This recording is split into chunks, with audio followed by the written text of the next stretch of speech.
Hey there friends, what's going on? It's Codiak here, back for another Outriders video, and today I'm coming at you with some straight truth.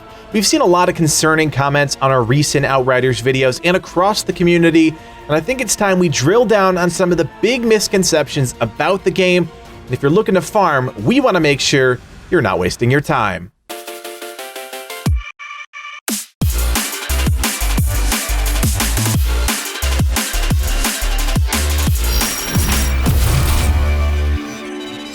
Alright, so let's unpack this baby, because honestly, we have seen some really strange stuff in the comment sections of our recent videos. The first thing we constantly see is this overall frustration with farming. Now, some of you may just be straight up unlucky. That's possible, but I think there are a fair number of you that are trying to farm legendaries with one hand tied behind your back. Now, what do I mean by that? Of course, I'm talking about world tiers. If you played through the demo and then immediately jumped into farming, you're only going to be at World Tier 4, even though the cap in the demo is World Tier 5. Now you may be wondering, Codiak, you big hairy stud, what's the difference? Why should I care? I'm glad you asked. The difference between World Tier 4 and World Tier 5 is a staggering 15% legendary drop rate modifier bonus. At World Tier 4, you're sitting at only plus 10%, but at World Tier 5, you're sitting at plus 25%. This number continues to increase with each new world tier, but you can already see if you're farming at World Tier 4, you are literally shooting yourself in the foot. The whole reason I bring this up is because I see people complaining about 10, 20, and sometimes even 30 hours of farming before a legendary drops. Again, you could be that unlucky, but I bet a whole lot of money that you're probably farming on the wrong difficulty. This is easily remedied by doing repeatable side quests until you reach World Tier 5. And don't worry, once you reach World Tier 5, you can't drop back down unless you manually select that difficulty.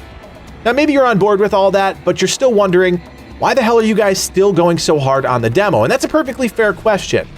Unlike pretty much every other developer, People Can Fly are giving us the chance to play Outriders and carry over progression from the demo into the base game. That's literally unheard of, and the reason why some people, ourselves included, are farming for legendaries. Not only do we get a jump on our mod libraries, but we also get weapons that we can move around to other characters via the stash feature coming to the game at launch.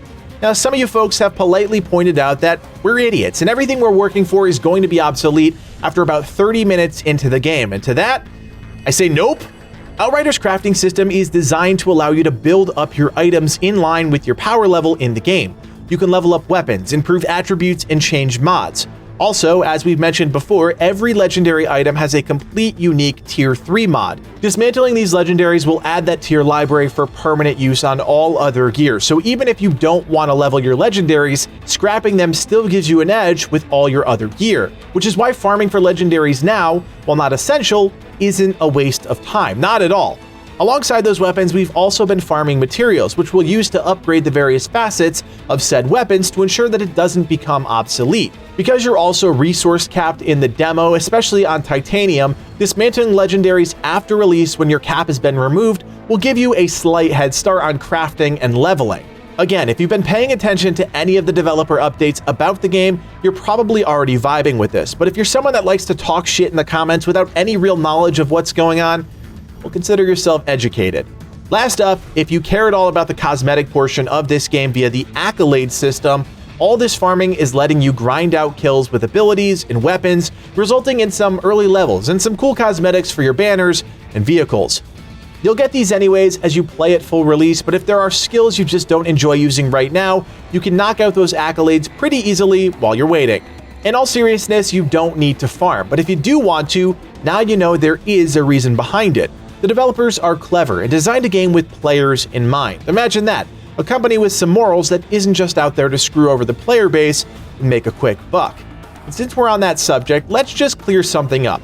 Outriders isn't a live service game. I feel like I've said that about a dozen times in various videos. There won't be seasonal components to the game, and the team won't be dropping content patches every month. Sure, we'll get some balance patches, maybe even a small update here or there, but Outriders is a game designed start to finish, which is why we need to stop trying to change that. As gamers, we've literally complained about live service models for like the last 5 years, and now that there is a game that's not looking to take advantage of that, we're pissed. Seriously, it's exhausting. Outriders may not be perfect, and I know a lot of you have your reservations, but let's at least get on the same page with the facts, the basic aspects of the game that we talk about in the comment sections, and the things we tell our friends about, because at the end of the day, it's about having a good time, and that looks different to everybody. Anyways, friends, I hope this video helped clear up some of the confusion about the game and why people are farming for legendaries. If you still have questions, don't worry, leave your thoughts in the comment section below, and if you're feeling what we're saying, maybe hit that like button and subscribe. It's completely free for you, and it really does help us out a ton. You can also join us on Discord. We've got a great community of around 6,000 members with a dedicated section for Outriders, where players can talk about the game, show off their loot, and group up. My name is Codiak, and from everyone here at Legacy Gaming, thanks for watching, and play on.